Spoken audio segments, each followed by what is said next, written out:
জয় হিন্দ দোস্ত, কেমন আছো সবাই? আশা করবো সবাই ভালো আছো। আচ্ছা, আমি অনেকদিন ধরে ঠিকভাবে ভিডিও আপলোড দিতে পারছি না। তার কারণ হলো আমি এখন বর্তমানে প্রেজেন্ট আছি বিহার ইলেকশন ডিউটির জন্য আমরা তাইনাত আছি। এর জন্য ডিউটি প্রচণ্ড চাপ, ওদের টাইম মতো আমি ভিডিও আপলোড করতেও পারছি না। আচ্ছা, সামনে তোমাদের এসএসসিজিডি মেডিকেল, অনেক ভাইয়ের কমেন্ট আসছে, দাদা মেডিকেল সম্বন্ধে কয়েকটা ভিডিও বানাও।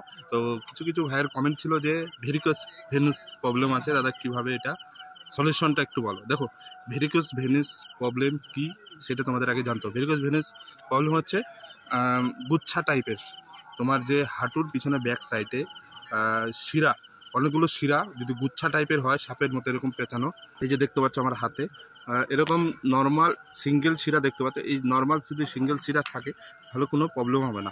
এরকম অনেকগুলো শিরা যখন একটা সাপের মতো গুচ্ছা হয়ে যাবে, ওর মধ্যে ব্লু কালারের হয়ে যাবে দেখবে, ঠিক আছে? তো এরকম গুচ্ছা টাইপের হয়ে যাবে, ওটাকে বলে ভেরিকোস ভেনিস প্রবলেম।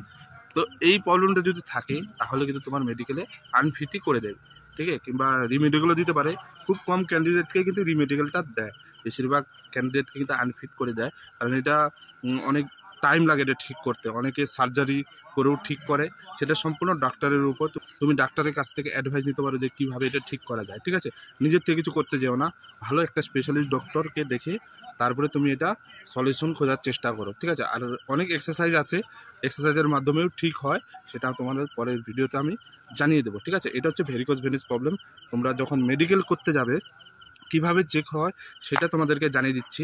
দেখো, যখন তোমরা মেডিকেল করতে যাবে তোমাকে জাম্প করতে বলবে, উপর জাম্প, ঠিক আছে? উপর জাম্প করতে করতে তোমার যখন বডিটা ওয়ার্ম আপ হয়ে যাবে, পায়ের ব্যাক সাইডে, ঘুটনার ব্যাক সাইডে এরকমভাবে যে ওখানে ডক্টর থাকবে, কয়েকটা থাপ্পড় মারবে। থাপ্পড় মারার পর দেখবে শিরাগুলো ফুলে যাবে। যাদের ভেরিকোস ভেনিস প্রবলেম আছে সেই শিরাগুলো গুচ্ছা টাইপের হয়ে ব্লু কালার হয়ে যাবে, তখন তাদের ভেরিকোস ভেনিস প্রবলেমটা একদম শো করবে, ঠিক আছে? যদি থাকে। আর যদি না থাকে, সিঙ্গেল শিরা থাকলে কোনো অসুবিধা নেই।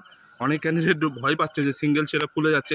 শিরা রানিং করলে, এক্সারসাইজ করলে সবারই পায়ের পিছন সাইডে, ব্যাক সাইডে যত শিরাগুলো আছে সেগুলো কিন্তু ফুলে যায়। তো এর জন্য কোনো তোমরা ভয় পাবে না, কারণ রানিং করলে বডি গরম হলে প্রত্যেকটা শিরায় কিন্তু তোমার ব্লাড সার্কুলেশন স্পিড হয়ে যায়, তখন শিরাগুলো ফুলে যায়, ঠিক আছে? তো এর জন্য কোনো প্রবলেম নেই। আমি তো বলেই দিলাম যে সাপের মধ্যে যদি গুচ্ছা টাইপের হয়ে যায়, অনেকগুলো শিরা যখন একসাথে হয়ে এরকম পেছনা গুচ্ছা টাইপের হয়ে যায়, ওটাকে বলে ভেরিকোস ভেনিস প্রবলেম। বাকি তোমার নো প্রবলেম, অত ভয় পাবে না। আর যখন মেডিকেলে যাবে একদম ঠান্ডা দিমাগ রাখবে, ঠিক আছে? বেশি মাথায় টেনশন নেবেন না, এটা আমি বারবার করে বলছি। ঠান্ডা দিমাগে যাবে, দেখবে একদম তুমি মেডিকেলে পাস হয়ে যাবে। আর যদি বডিতে কোনো প্রবলেম থাকে, আগের থেকে ডাক্তারের কাছ থেকে ট্রিটমেন্ট নিয়ে তারপরে তুমি মেডিকেলে যেও, ঠিক আছে? তবে ভালো থেকো, সুস্থ থেকো। আর যদি কোনো ভাইয়ের জানার কিছু কোশ্চেন থাকে তাহলে কমেন্ট করতে পারো, পরে আমি ভিডিওর মাধ্যমে তোমাদেরকে জানিয়ে দেবো। আজকের মতো এখানে শেষ করছি। জয় হিন্দ, জয় ভারত।